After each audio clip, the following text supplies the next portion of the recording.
மத்திய அரசு பணிகளுக்கான வேலைவாய்ப்பு இணையதளத்தில் நடப்பாண்டு வேலைக்காக பதிவு செய்தவர்களின் எண்ணிக்கையை விட காலியிடங்கள் அதிகமாக இருப்பதாக தெரியவந்துள்ளது. மத்திய அரசின் துறைகளில் காலியாக உள்ள பணியிடங்கள் பற்றிய விவரம் NCS என்ற அரசு இணையதளத்தில் வெளியிடப்பட்டு வருகிறது.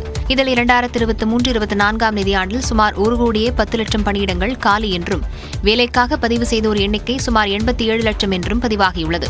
அதேபோல முந்தைய ஆண்டை விட 2024 ஆண்டில் காலி பணியிடங்களின் எண்ணிக்கை சுமார் 3 மடங்கு அதிகரித்திருப்பதாகவும் காணப்படுகிறது. அதே நேரம் வேலைக்காக பதிவு செய்தோர் எண்ணிக்கை முந்தைய ஆண்டை விட 2024 ஆண்டில் 53% உயர்ந்துள்ளதாகவும் தெரிவிக்கப்பட்டுள்ளது. தமிழ்நாட்டைச் சேர்ந்த சுந்தர் பிச்சை கூகுள் நிறுவனத்தில் 20 ஆண்டுகளை நிறைவு செய்துள்ளார். ப்ராடக்ட் மேனேஜர் பதவியிலிருந்து CEO-வாக உயர்ந்தவரின் சாதனை பயணம் குறித்து விவரிக்கிறது இந்த செய்தி தொகுப்பு.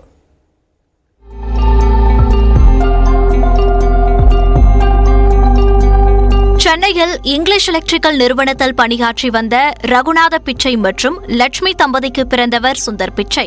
1990 ஆண்டுகளில் சென்னையில் ஒரு சிறிய வீட்டில் வசித்து வந்தது சுந்தர் பிச்சையின் குடும்பம். தொலைபேசி எண்களை மனப்பாடமாக சொல்வதிலிருந்த சுந்தர் பிச்சையின் திறமையை கண்டு வியந்த அவரது தந்தை அவருக்கு சிறந்த கல்வியை அளிக்க முடிவு செய்தார்.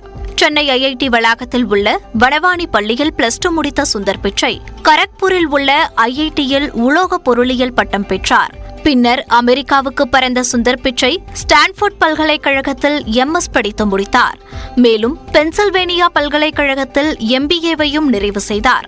மேலாண்மை ஆலோசனை வழங்கும் மெக்கன்சி நிறுவனத்தில் பணியை தொடங்கிய சுந்தர் பிச்சை கடந்த 2004 ஆண்டு ஏப்ரல் 26 கூகுள் நிறுவனத்தில் ப்ராடக்ட் மேனேஜர் பதவியில் இணைந்தார். அப்போது கூகுளுக்கு என தனியாக சர்ச் என்ஜின் இல்லை, இன்டர்நெட் எக்ஸ்ப்ளோரரே கோலோச்சி வந்தது.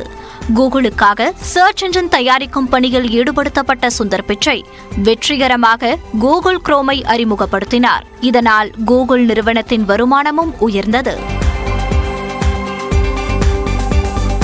இதனால் 2008 ஆண்டு கூகுள் நிறுவனத்தின் ப்ராடக்ட் டெவலப்மெண்ட் பிரிவின் துணைத் தலைவரானார். சுந்தர் பிச்சையின் திறமையை கண்டு அவரை தங்கள் பக்கம் இழுக்க ட்விட்டர் மற்றும் மைக்ரோசாஃப்ட் நிறுவனங்கள் முயன்றன. எனினும் அதிக ஊதியம் கொடுத்து சுந்தர் பிச்சையை தக்க வைத்தது கூகுள். 2012 மூத்த துணைத் தலைவராக நியமிக்கப்பட்ட சுந்தர் பிச்சை 2 ஆண்டுகள் கழித்து கூகுள் நிறுவன தயாரிப்புகளின் தலைவராகவும் ஆண்ட்ராய்டு ஆபரேட்டிங் சிஸ்டத்தின் தலைவராகவும் நியமிக்கப்பட்டார். 2015 ஆண்டு கூகுள் நிறுவனம் ஆல்பபெட் இன்க் என்ற நிறுவனத்தை தொடங்க கூகுளின் CEO-வாக நியமிக்கப்பட்டார் சுந்தர் பிச்சை. 2019 ஆல்பபெட் நிறுவனத்தின் CEO-வாகவும் பதவி உயர்வு பெற்றார் சுந்தர் பிச்சை. செயற்கை நுண்ணறிவு துறையில் புதிதாக களம் கண்டுள்ள ChatGPT அசத்த கூகுளுக்கு நெருக்கடி ஏற்பட்டது. ChatGPT-க்கு போட்டியாக ஜெமினியை களத்திலிறக்கினார் சுந்தர் பிச்சை. அது சில தவறான தகவல்களை தர சுந்தர் பிச்சை பதவி விலக வேண்டும் என உரத்த குரல்கள் எழுந்தன. இவை எல்லாவற்றையும் தாண்டி தான் உச்சத்துக்கு கொண்டு சென்ற கூகுள் நிறுவனத்தில் 20 ஆண்டுகளை நிறைவு செய்துள்ளார் சுந்தர் பிச்சை. இதை குறிப்பிட்டு இன்ஸ்டாகிராம் பக்கத்தில் பதிவிட்டுள்ள சுந்தர் பிச்சை 20 ஆண்டுகளில் தொழில்நுட்பம், கூகுளை பயன்படுத்தும் மக்கள் மற்றும் தனது முடி உள்பட அனைத்துமே மாறிவிட்டதாக தெரிவித்துள்ளார். அதே நேரத்தில் கூகுளில் வேலை செய்யும் அந்த த்ரில் மட்டும் மாறவே இல்லை எனவும் குறிப்பிட்டுள்ளார். சமீபத்தில் காலாண்டு முடிவை வெளியிட்டு பேசிய சுந்தர் பிச்சை கூகுள் நிறுவனத்தில் தயாரிப்புகளை மாதந்தோறும் 200 கோடி பேர் பயன்படுத்துவதாக பெருமிதம் தெரிவித்தார். தொழில்நுட்ப அறிவில் உலகத்துக்கே முன்னோடியாக உள்ள சுந்தர் பிச்சை நாளுக்கு நாள் வளர்ந்து வரும் நவீன செயற்கை நுண்ணறிவு பிரிவிலும் சாதிப்பார் என நம்புவோம். நியூஸ் 18 தமிழ்நாடு செய்திகளுக்காக பெர்லின் மோசஸ். ஒரு நிமிட செய்தி தொகுப்பில் சிலவற்றை பார்க்கலாம். சென்னை கோயம்பேடு மேம்பாலத்தில் நண்பர் தாக்கியதில் இளம்பெண் மயங்கி விழுந்த சம்பவம் பரபரப்பை ஏற்படுத்தியுள்ளது. சென்னை கோயம்பேடு மேம்பாலத்தில் இளம்பெண்ணை அவரது நண்பர் ரோஷன்குமார் ஹெல்மெட்டை கொண்டு கொடூரமாக தாக்கியதாக கூறப்படுகிறது. இதில் சம்பவ இடத்திலேயே அப்பெண் மயங்கி விழுந்த காட்சிகள் சமூக வலைதளங்களில் வெளியாகி அனைவரையும் அதிர்ச்சிக்குள்ளாகின.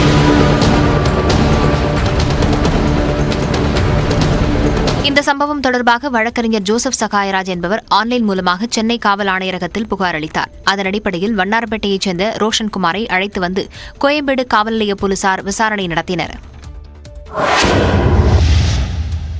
சிங்கார சென்னை 2.0 திட்டத்தில் 500 கோடி ரூபாய் அளவுக்கு மோசடி நடந்திருப்பதாக புகார் எழுந்துள்ளதாக முன்னாள் அமைச்சர் ஜெயக்குமார் குற்றஞ்சாட்டியுள்ளார். சென்னையில் செய்தியாளர்களை சந்தித்த போது இதனை தெரிவித்த அவர் சாலைகள் முறையாக அமைக்கப்படவில்லை எனவும் விமர்சித்தார். முழுமையான அளவிற்கு ஆய்வு செய்யாமல் அந்த அடிப்படையில் அண்ணா யூனிவர்சிட்டியிலேருந்து ஏதோ ஒரு ப்ரொஃபஸரை வச்சு ஒரு சர்டிஃபிகேட்டை வாங்கி அதன் அடிப்படையில் கிட்டத்தட்ட 500 கோடி ரூபாய் அளவுக்கு முறைகள் நடந்ததா இன்றைக்கு ஒரு தகவல் இன்னைக்கு சென்னையிலும் சரி, அதே போல் இன்றைக்கு சமூக வலைதளங்கள் உலா வருகின்ற சூழ்நிலையில் இது குறித்து டிஜிபியிடமும் டிவிஎஸ்சிடம் புகார் செய்யப்பட்டதா தெரிவிக்கப்படுகிறது. தமிழக அரசு இது தொடர்பாக மக்களிடம் விளக்கம் அளிக்க வேண்டும் எனவும் அதிமுக முன்னாள் அமைச்சர் ஜெயக்குமார் தெரிவித்துள்ளார். மத்திய அரசு பணிகளுக்கான வேலைவாய்ப்பு இணையதளத்தில் நடப்பாண்டு வேலைக்காக பதிவு செய்தவர்களின் எண்ணிக்கையை விட காலியிடங்கள் அதிகமாக இருப்பதாக தெரியவந்துள்ளது. மத்திய அரசின் துறைகளில் காலியாக உள்ள பணியிடங்கள் பற்றிய விவரம் NCS என்ற அரசு இணையதளத்தில் வெளியிடப்பட்டு வருகிறது.